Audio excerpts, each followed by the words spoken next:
कहते हैं सनातन धर्म दुनिया में सबसे पुराना है। जहाँ सनातन का नाम आता है वहाँ नाम आता है आस्था का, भगवान का, विश्वास का, धर्म का और कर्म का। सनातन धर्म में अलग अलग युग हुए हैं और इन युगों में भगवान और उनके द्वारा इस्तेमाल किए जाने वाले अस्त्र, शस्त्र और वाहन भी जुड़े हैं। ऐसी एक वाहन जिसे हम कहते हैं विमान।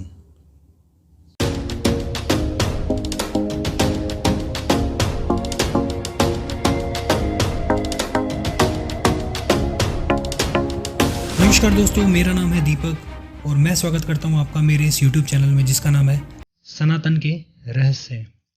यदि मैं आपसे पूछूं कि विमान किसने बनाया था तो आप सब यही कहेंगे कि विमान राइट ब्रदर्स ने 17 दिसंबर 1903 में साउथ कैरोलिन में बनाकर उड़ाया था। वो विमान केवल उड़ा था और फिर उसके बाद वो क्रैश हो गया था, लेकिन सत्य यह नहीं है क्योंकि विमान उससे पहले शिवकर बापूजी तलपड़े ने 1895 में मुंबई के चौपाटी बीच पर 1500 फीट तक की ऊंचाई पर न केवल उड़ाया और उसे सफलतापूर्वक वापस नीचे उतारा। आप सभी के मन में यह बात रहेगी हमेशा कि यह कैसे हो सकता है, क्योंकि आविष्कार को तो हम सभी भारतीय केवल पश्चिमी देशों की देन ही समझते हैं, लेकिन हमें कभी यह बात हजम नहीं होती कि किसी मूल भारतीय ने यह कार्य किया हो। शिवकर बापूजी तलपड़े ने विमान की रचना वैमानिका शास्त्र से की थी, जिसमें केवल साधारण विमान ही नहीं बल्कि अति आधुनिक विमान बनाने के कई तरीके थे। वैमानिका शास्त्र, जो कि महर्षि भारद्वाज द्वारा लिखा गया था, इसमें टोटल 8 अध्याय 100 खंड है। इस शास्त्र में विमान को बनाने के तरीके लिखे गए हैं। मूलतः कोई भी मशीन एक प्रिंसिपल, एक सिद्धांत पर बनाई जाती है, लेकिन इस विमान में ऐसे 500 सिद्धांत हैं जिसमें 32 प्रकार से विमान बनाए जा सकते हैं। यदि हम एक सिद्धांत से 32 प्रकार के विमान बनाते हैं तो ऐसे ऐसे करते हम टोटल 16,000 तरीके के विमान बना सकते हैं। आश्चर्य की बात यह है कि ये सभी विमान एक दूसरे से बिल्कुल अलग होंगे। इतनी उन्नत तकनीक हमारे पास पहले समय में ही थी। आज के इस युग में जब सभी पश्चिमी सभ्यता में ही लीन हो रहे हैं, हमने संस्कृत भाषा को लगभग भुला ही दिया है। हमारे लिए संस्कृत भाषा एक दूसरे ग्रह की भाषा बनकर रह गई है।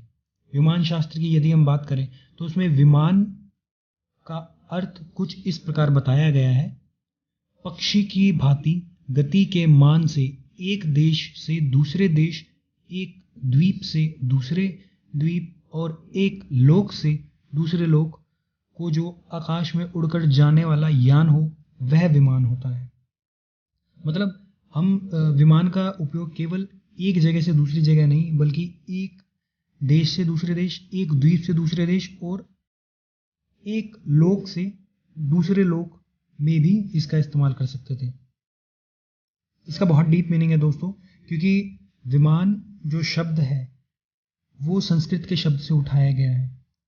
उस विमान का अर्थ है एक आयाम से दूसरे आयाम। क्या यह पॉसिबल था हमारे लिए अब से कई हजार साल पहले कि हम सिर्फ एक आयाम से दूसरे आयाम या एक लोक से दूसरे लोक में जा सकते थे?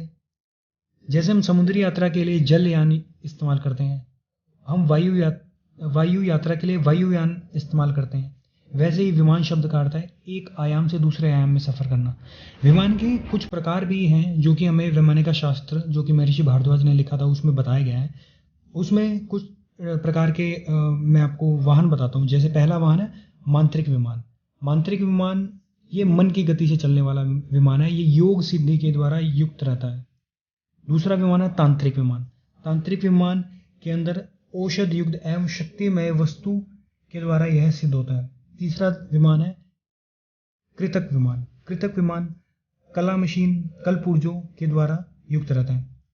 इस भाग में अभी मैं आपको सिर्फ विमानों के बारे में एक छोटा सा इंट्रोडक्शन ही दिया है। आने वाले भाग में मैं आपको मांत्रिक विमान, तांत्रिक विमान, कृतक विमान के प्रकार, युद्धों में इसका इस्तेमाल, इनमें इस्तेमाल होने वाले ईंधन जो कि पारा, वायु, सूर्य किरण इत्यादि हैं, इसके बारे में बताएंगे। तब तक इस चैनल को लाइक करें, सब्सक्राइब करें और अपने प्रियजनों में शेयर करें। अपने और दिलचस्प टॉपिक को जिस पर आप चाहते हैं कि मैं वीडियो बनाऊं, प्लीज़ कमेंट बॉक्स में लिखें। धन्यवाद।